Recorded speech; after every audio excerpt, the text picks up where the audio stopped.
Self-advocacy for children. It's a massive, massive topic, and one that we don't focus on enough, in my opinion. Now, my half term has been lovely. Far too much work, sadly, but lots of family connection time nonetheless.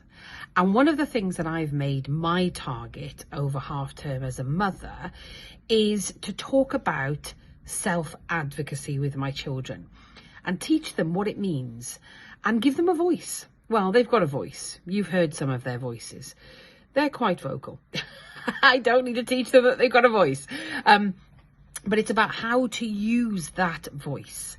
And so I thought I'd give just a few top tips, because there's some that have gone down really well this week. So I thought I'd share them with you. Number one is I need space. It's a really important one.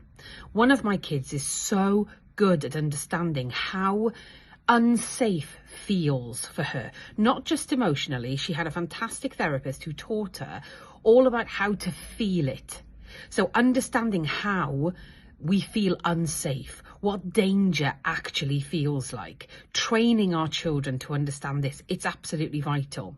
But being able to then say, I need space, is an absolutely huge thing. Because they can say it to their friends, they can say it to their teachers, they can say it to anybody, they can say it to us as parents. I need space. It's a real brilliant tool, because so many of our children end up becoming dysregulated because they don't know how to say this. And sometimes they're not listened to either, so it's really important we listen to them. But giving them that voice and that permission to say, I need space, is so powerful. Another one is, can you explain that in a different way for me? Because quite often our children don't understand the first time, because it might be they're neurodivergent. They might have a completely different way of thinking to the person that's talking to them. So to be able to say, rather than, I haven't got a clue what you're talking about, say, can you just explain that in a different way for me, please, is so powerful. And moving on from that one, being able to say, actually, can you write that down for me?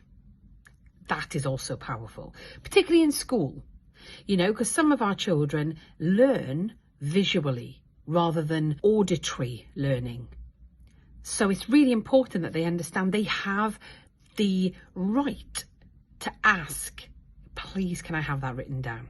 Just so I can process it. We can also be asking these things, by the way. It's not just our children that have these rights. We do too. But I'll publish some more if you find these useful. Let me know your thoughts.